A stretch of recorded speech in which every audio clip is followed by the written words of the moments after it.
এখানে খাসি বাড়ায়, তার বাদে মুগরি চ্যাংনালে বড় বড় মুগরি এলা আত্মরে বেড়ায়। এটি ওই সোনার গায়ে বেচুরে ছিল, সেটি ওই বেচরকের কোনো অসুখ বিসুখ হইলে পরে মনে করো যে ওইটি মানাচিনা কর। এই জায়গাটাতে সোনার গায়ে বেচুর ছিল? আছে তো, আছেই। এটা 700 বছর আগেকার মন্দির, মাটির মধ্যে আরো মাটি আছে, সেটা খুঁড়িয়ে বাড়াছে ঘর নিচে। গায়ে বাড়ায়, বাছুর বাড়ায়, এলা বাড়ায়, তখন আমরা শুনে চলে যাই। এখানকার যে দেবতা রয়েছেন গোরক্ষনাথ দেবতা, তার উদ্দেশ্যে এখানে উনি এখন পূজা অর্চনা দিচ্ছেন।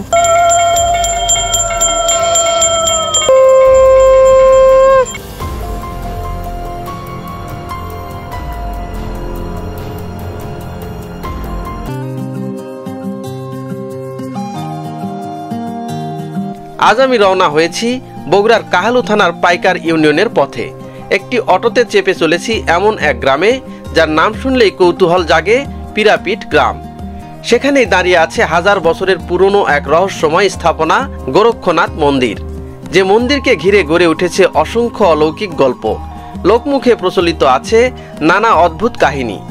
কথিত আছে শত শত বছর আগে এই মন্দিরের ভিটায় নাকি ছিল সোনার গাভী এবং বাছুর, আর সে গাভী ও বাছুর নাকি রাত নামলেই ঘুরে বেড়াতো এই মন্দির এলাকায়। কারো চোখে ধরা পড়লে মুহূর্তেই অদৃশ্য হয়ে যেত। বর্তমানেও নাকি থেমে যায়নি সেই রহস্যময় ঘটনা।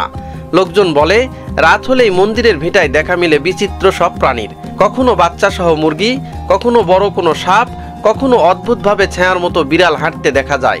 ভয়ে রাতের বেলা সেখানে যায় না কেউই। মনে হয় যেন অদেখা কেউ বা কিছু এখনো পাহারা দিচ্ছে সেই পুরনো মন্দিরটিকে। এছাড়াও হিন্দু ও মুসলিম উভয় ধর্মাবলম্বীরাই এখানে মানত করে থাকে। বিশেষ করে হিন্দু সম্প্রদায়ের মধ্যে একটি বিশেষ প্রথা আছে, গাভী প্রসব করার 1 মাস পর সেই গাভীর দুধ এনে এখানে পূজা দেওয়া হয়। তাদের বিশ্বাস এতে পরিবারের মঙ্গল ঘটে। আরও শোনা যায় এই মন্দিরের নিচে নাকি লুকিয়ে আছে 1000 কোটি টাকার গুপ্তধন, কিন্তু সেই গুপ্তধন কেউই তুলতে পারে না। যেই চেষ্টা করেছে তাকে কোনো না কোনো অদৃশ্য শক্তির বাধায় পিছিয়ে যেতে হয়েছে। এই মন্দিরে যাওয়ার রাস্তাটা দেখতেই কেমন জানি ভুতুরে। চারিদিকে এক ধরনের শুনশান নীরবতা, মনে হয় যেন পথটা নিজেই কোনো অদৃশ্য রহস্যের দিকে নিয়ে যাচ্ছে। ভিউয়ার্স দেখেন, আমি এখন যে জায়গায় দাঁড়িয়ে আছি একদমই শুনশান যে নীরবতা, সেই নীরবতা কিন্তু আশেপাশে কিছু গাছ, সমসম করা গাছও রয়েছে। এই যে দেখেন একটা বট গাছ রয়েছে এখানে, আর ওই যে বাঁশের আড়ার ভিতরে দেখেন একদম বড় একটা ইটের তৈরি যে একটা জায়গা, সেই জায়গাটা এখানে রয়েছে। এটা অনেকে এই এলাকার লোকজন এটাকে ঘোপা বলে থাকে। যারা এই এলাকার হিন্দু ধর্মাবলম্বী আছে তারা এখানে এসে এখনো কিন্তু পূজা অর্চনা করে। এখানে নাকি শত শত বছর আগে কোটি কোটি টাকার ধন রত্ন এখানে ছিল। তো চলুন ঘুরে আসি সেই ঘোপা থেকে, যেখানে অনেক ধন রত্ন লুকিয়ে ছিল এবং হিন্দুরা আজও সেখানে কি মনে করে এখানে তারা পূজা অর্চনা করে, সব কিছুই আজকে কিন্তু উন্মোচন করব। তার আগে জায়গাটা দেখেন, একদমই ঝিঝি পোকার ডাক আর ঘন জঙ্গলে ভরে গেছে, শুনশান নীরবতায় জায়গাটুকু দেখেন। দেখলেই আপনারা বুঝতে পারবেন চারদিকে সব বাঁশের আড়ার ভিতরে ওই যে একটা উঁচু ঢিবি, সেই ঢিবি আমি দেখতে পাচ্ছি। আপনার বাসা কি এই গ্রামে? হ্যাঁ, এই গ্রামে। আচ্ছা, এখানে যে ওই যে জায়গাটা আছে, ওই জায়গাটার নাম কি আসলে? এটা ঘোপাড়া। ঘোপাটা কিসের ঘোপা এটা? এটা আমরা ওই অনেক আগে থেকে আমরা শুনছি, জানি এখানে ঘোপাড়া করে বলে। আচ্ছা, শোনা যায় যে ওখানে নাকি শত শত বছর আগে অনেক গুপ্তধন ছিল। হ্যাঁ, অনেক গুপ্তধন ছিল, তাই তো বলে আমার বাপ দাদারা বলে গেছে। গাই বাছুর বলতে বলে আছে সোনার। এখন সত্যি মিথ্যে আল্লাহ ভালো জানে। হ্যাঁ, তো আসলে যে এখানে যে মন্দিরটা আছে এটা কি আসলে? এটা 700 বছর আগেকার মন্দির, মাটির মধ্যে আরো মাটি আছে, সেটা খুঁড়িয়ে বাড়াছে ঘর নিচে। আচ্ছা, বার হয়ে ওই ধৈর্য লোকেরা আসে খুঁড়ে খাড়াইলে দেখে বেশি দূরত্ব মালমাত্রা আছে এবং কিছু সাইজা পাশে বার করে লিয়েও গেছে। আচ্ছা, তারপরে এখন এই অবস্থায় এখন দেখা দেখেছে 4 মুড়ো কিন্তু রাস্তাটা ঘরে না। এটা অনেকদিন আগকার, আমরা তো বলতে পারি না যে এটা কি ছিল, কিন্তু এটা একটা ঢিপির লাগান ছিল। আচ্ছা, ওই এই ঢিপির ওপরে গাছ গছালি ছিল। আমরা ছোট কালে মনে করেন যে এলে বেড়াছি, খেলাছি, তার বাদে আম পারে খাচ্ছি, তার বাদে জাম পারে খাচ্ছি। খাওয়ার পরে তার বাদে ওপর থেকে লোক আসে, ওপর থেকে লোক আসে এলে ওই যন্ত্র ফেলে কয় কি যে দেখে ওরা। তা আমি একদিন পাথরের থেকে আসতে বললাম যে স্যার এটা কি দেখেন, আমি না দেখি তো।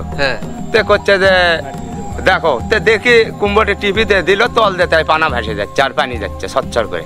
তার বাদে আমরা তো বুঝি না, আমরা চলে গেল। তার বাদে একদিন আত্মীয় দেখি যে এলে তল দে আমার সুরুং কাটা, কাটে ওর ভেতর মানুষ গেছিল। যাওয়ার পরে কি পাশে না পাশে সেটা আল্লাহ পাকে জানি। তার বাদে উপর থেকে লোক আসে, তার বাদে উপর থেকে লোক আসে সেই খোরাখুরি করলো, কিবিয়ে পারলো, তারা নিয়ে চলে গেল। যাই এই অবস্থা ফেলে তো এখানে নাকি হিন্দুরা পূজা অর্চনা, হ্যাঁ ওদে পুজো করে গেল। এখন ওদে দেখেন ওদে ধুমো উঠতেছে। এখানে নাকি গাই বাছুর নাকি আছে, এখনো আছে, এখনো আছে। বর্তমানে গোবিনাথ থেকে মাস্তান ছেড়ে ওই গোবিন্দগঞ্জ ওইদিকে রংপুর থেকে পর্যন্ত লোক আসে, বগুড়া ছেড়েও আসে। এই মাস্তান সগলিরই উপরকার ঠাকুরই, মাস্তান যে এত বড় তার থেকেও ঠাকুরই বড়। এখানে খাসি বাড়ায়, তার বাদে মুগরি চ্যাংনালে বড় বড় মুগরি এলে আত্মীয় বেড়ায়। আপনারা দেখছেন? হ্যাঁ, আমরা দেখে সরে চলে যাই, কম আসে বুঝলেন। তার বাদে গাই বাড়ায়, বাছুর বাড়ায়, তখন আমরা শুনে চলে যাই। আমরা গায়ে বাছুর আছে, 40 ফুট নিচে আছে। এখানকার সম্পদ কেউ তুলতে পারে না, না তুলতে পারে না, রাগ দেয় তাই হয়তো পায়। যখন ওই যে ইয়ারা যারা খনন করতে আসলো, এটা কতদিন আগে খনন করতে আসছিল? এটা 3 বছর 4 বছর হবে, 4 বছর আগে। আপনারা দেখছেন? হ্যাঁ, আমরা দেখছি। মানে তখন আমি এই বিল্ডিং করে দেই। আচ্ছা, ওটলে যখন কাটাকাটি করছে তখন এই বিল্ডিং আমি করে দেই। আমি তো মিস্ত্রি, ওরে বাপ রে, বুঝলেন। তখন ওরা আস্তে আস্তে উপর থেকে আসলে ইয়ে টাঙ্গে ঘর বাড়ি করে এক মাছ ছিল এখানে। আচ্ছা, থাকার পরে ওলে ঘুরে খারে যা বাড়ায় তাকে বালতিনত করে ধোই কিবে করে এলে করে এলে চলে গেছে। বিশাল মাটি ছিল, অনেক উঁচু ছিল, অনেক ওই বাঁশের লাগানো উঁচু আছে। সেটা নামতে তখন ঘরের বাড়াতে তখন কুড়ুম বের করে থাকে, দেখের মধ্যে একটা ঘর। আচ্ছা, ঘরের মধ্যে এখন কি আসলো না আসলো খুঁড়িয়া এখন বের করে লেগেছে আর ছিল। এখন লিয়ে গেছে কি হয় না, কেউ হয়তো একবার মাটি নিয়ে যাও, হয়তো 2-4 সোনা পাচ্ছে, কেউ হয়তো ওই সরিয়ে হয়তো একটা ইটে পায়, সেটা হয়তো 2-4-10 লাখ বেঁচে খাচ্ছে ওই বাইরে। তাই না? হ্যাঁ, এটা তো ইটের জায়গা। কুটি কি আছে কিন্তু থাকা সত্য, এটা সত্য। দেখি যে সোনার গায়ে বাছুর আছে, থাল বাসন আছে, দিয়েছেও কাকু, তারা লেয়নি, এগুলোও বলা আছে এবং গায়ে পাচ্ছে পাতিয়েছে। এখন কি বাড়ায় এই জায়গায়? এখানে ওই যে মুগরি বাড়ায়, চ্যাংনালে, বুঝলেন। চ্যাংনানিয়া মানে? হ্যাঁ, ছোট ছোট বাচ্চা চ্যাংনালে, বুঝলেন।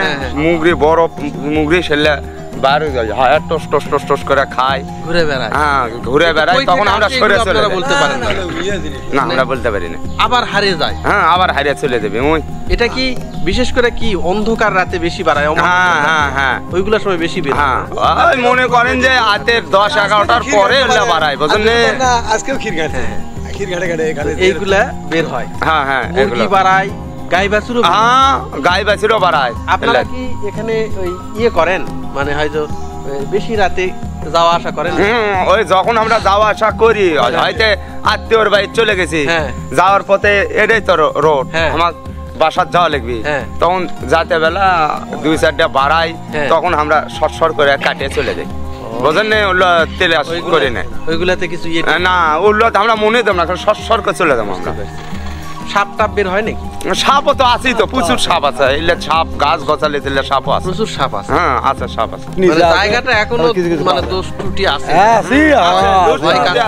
ওর কি ঝাড়া পেশাব করে কোনো কিছু আছে? দেখেন গায়ের উপর, দেখেন না গায়ে কোনো পেশাব পায়খানা কিচ্ছু পাবেন না চারপাশে। আমরা ভয়েতে হলো পেশাব পায়খানা করি না তো, না। খুব জঙ্গল ছিল, খুব জঙ্গল আর উঁচু ছিল, বললেই ঝামেলা, বহুত বললেই ঝামেলা, বুঝলেন। আমি ঠিক থাকে না, তাই গড়ে গড়ি করে আসে, ঘুমের থেকে আসে। তার মানে আপনারা খুব মানাগুনা করে চলে। আজকে খির কাটলো না। আজকেও লোক আসছে। হ্যাঁ ও দেখ গুবনেট থেকে আসে, গুবনেট কুটি সের থেকে আসে, ওই গাই বাজার দিলে দুধ বলে বেশি নামে নাকি হিন্দু মুসলমান সবাই এখানে দেয় গাই বিয়েলি, মুসলমানেরাও আসে আসে গাই বিয়েলে ওখানে দুধ দিলে গায়ের দুধ বৃদ্ধি হয় এবং অসুখ বিসুখ হয় না, বাছুর গরু সব ভালো থাকে। যার ফলে দূরত্ব থেকে আসে। পরে আমি কোনো যে এটি কৃষক তোমরা আসো তে করছে আমাদের এই এলাকার থেকে নি এই ঠাকুর বড় যত হিন্দু আছে, মাস্তানের থেকেও বড়। দেখো ওই যে রাজা তা হলেও ঠাকুর ওই অর্গের থেকেও বড়, অর্গের থেকেও বড়। ওটি দেড় পানির মধ্যেও জাল জ্বলায়।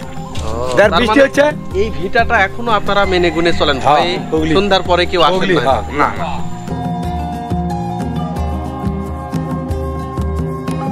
ভিউয়ার্স দেখেন, আজকে হচ্ছে বৃহস্পতিবারের দিন।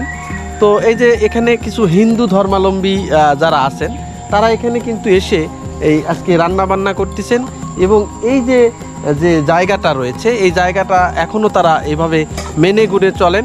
এখানে তারা এই পূজা অর্চনা করবেন, তার জন্য বিভিন্ন সামগ্রী তারা বাড়ি থেকে এখানে এনেছেন, ফুল এনেছেন, কলা এনেছেন, তারপরে যে এখানে দুধ জাল দিয়ে এখানে পায়েস রান্না করা হবে, সেইগুলো দিয়ে এখানে তারা পূজা অর্চনা করবেন। তো চলুন দেখি এনাদের কাছ থেকে আমরা শুনে নিই যে ওনারা কোথা থেকে আসছে আর এখানে কি উদ্দেশ্যেই বা ওনারা এই পূজা অর্চনা করতেছেন। আসলে আমি যেটা জানি বিভিন্ন এই এলাকার লোকজনের কাছ থেকে আমি শুনে আসলাম যে এখানে নাকি 700 থেকে 800 বছর আগে কোটি কোটি টাকার গুপ্তধন এখানে লুকায়িত ছিল। বৌদি আপনারা কোথা থেকে আসছেন? আমাকে বাড়ি এটি বাড়ি এই জায়গাতে।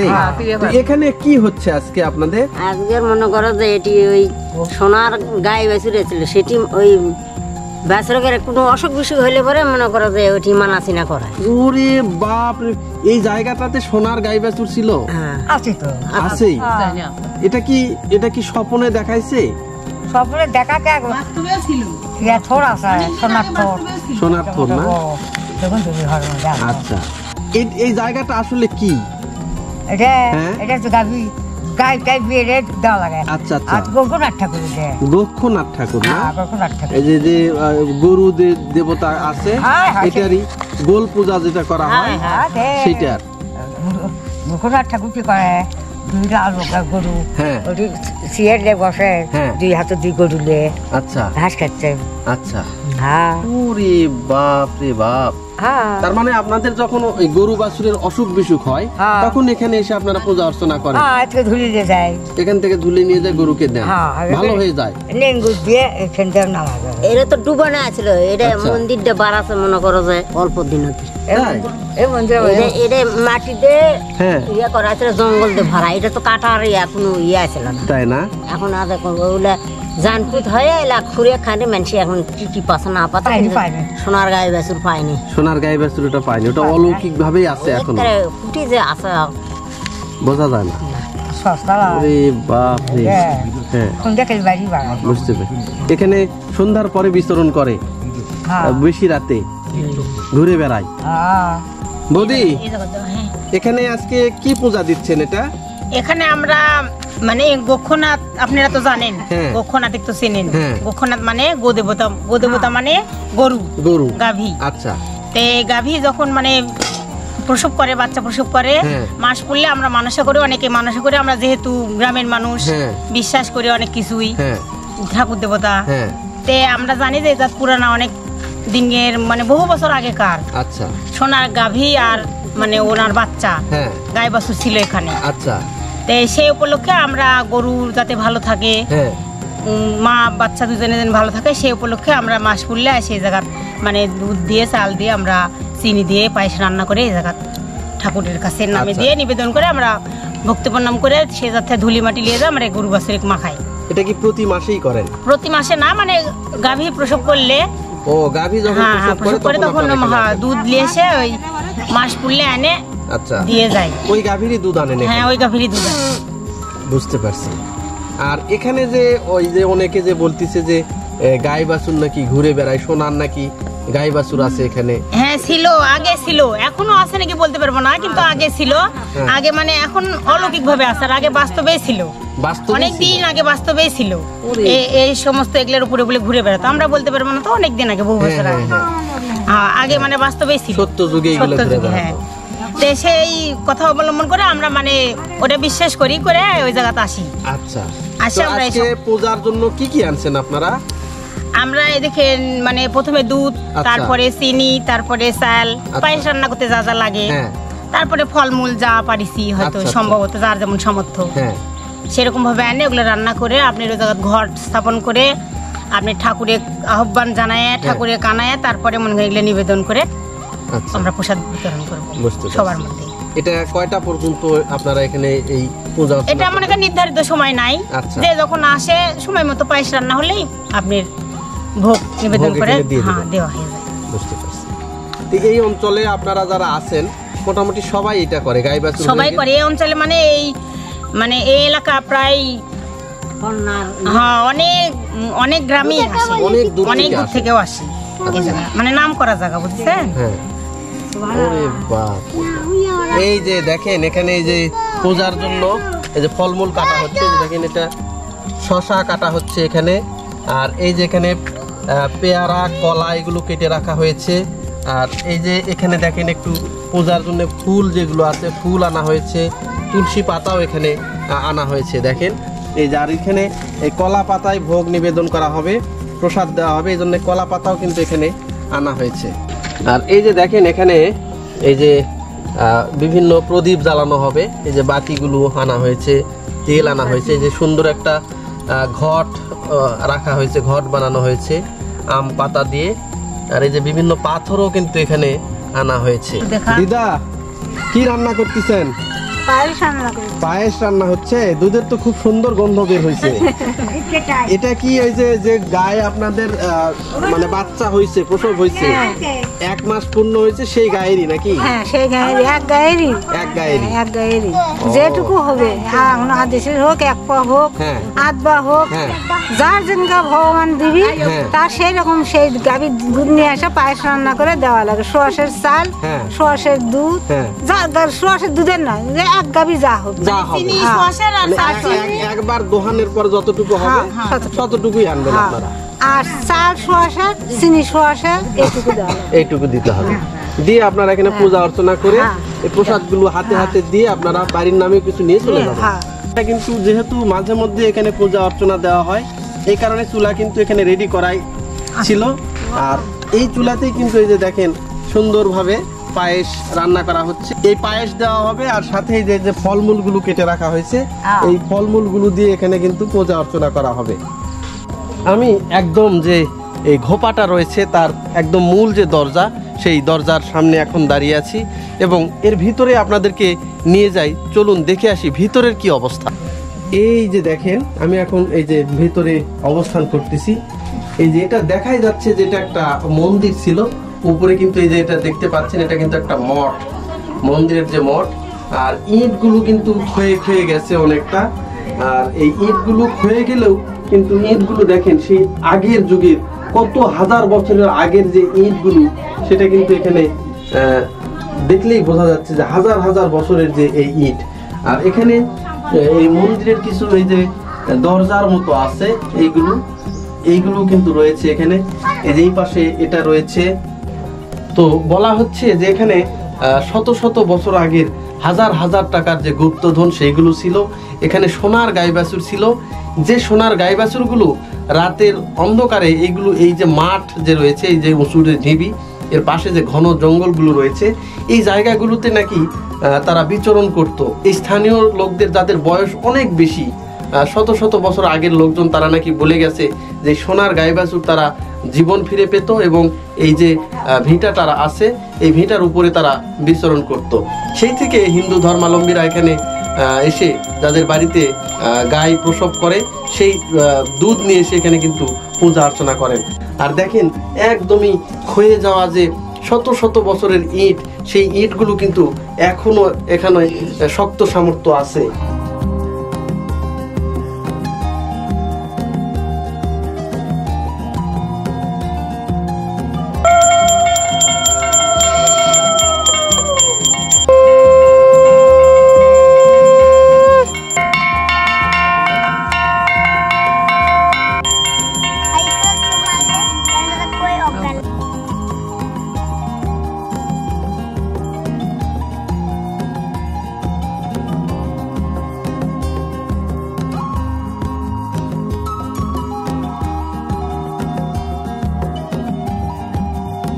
এই যে দেখেন পূজা অর্চনা কিন্তু শেষ হয়ে গেছে। পূজার যে প্রসাদটা ছিল আগে গোরক্ষনাথ দেবতাকে এটা উৎসর্গ করা হয়েছে, সেই সাথে ভগবানের নামে যে উৎসর্গকৃত যে প্রসাদগুলো রয়েছে সেই প্রসাদগুলো কিন্তু এখন বিতরণ করা হচ্ছে। দেখেন সবাই এখানে সারিবদ্ধভাবে বসে গেছেন, সেই পায়েস এবং যে বিভিন্ন যে ফলমূলগুলো রয়েছে সেইগুলো কিন্তু এখানে এখন এই বিতরণ করা হচ্ছে। এখানে দেওয়ার পরে অবশিষ্ট যে প্রসাদগুলো থাকবে এইগুলো কিন্তু নিয়ে আবার তারা বাড়ির উদ্দেশ্যে রওনা দিবেন। আজকের মতো কিন্তু পূজাগুলো এখানে শেষ হয়ে গেল। এই যে দেখেন এখানে কিন্তু এই যে উপস্থিত যে সকল ভক্তবৃন্দ ছিল তারা কিন্তু এই যে প্রসাদ খেতে বসে গেছে এখানে। তো এখানে যে পূজা দেওয়া হলো সেই পূজার যে প্রসাদগুলো সেইগুলো কিন্তু এখন এই বিতরণ করা হচ্ছে।